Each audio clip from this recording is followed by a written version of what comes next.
Michael Linder showed me the first guy they wanted to profile. He said, why don't you take 15 minutes and look at this guy? His name is David James Robertson. I'll never forget it. He's convicted of 17 rapes. He's escaped from 5 life sentences in an Indiana prison. While he was out on parole, he murdered 4 people, 2 of them small children.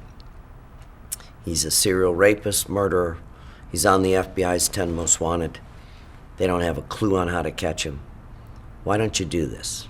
Why don't you talk to your wife? Because we're going to run a hotline. And wouldn't it be something? They've never caught Adam's murder. Wouldn't it be something if they caught this guy because of you? And we're willing to do it. So I went home to Reve. We were having a really tough time. We had testified against a lot of child pornographers. We'd had a lot of death threats. We had moved a couple times. Reve actually had gone out of the country with Megan. And I asked her, I said, what do you think about me doing a pilot? I'm not so sure what a pilot is, but me doing this television show. And they're going to have a hotline like we did after Adam. And they're going to let people call in anonymously. And Fox is going to do it. And this guy from Australia is trying to build a network.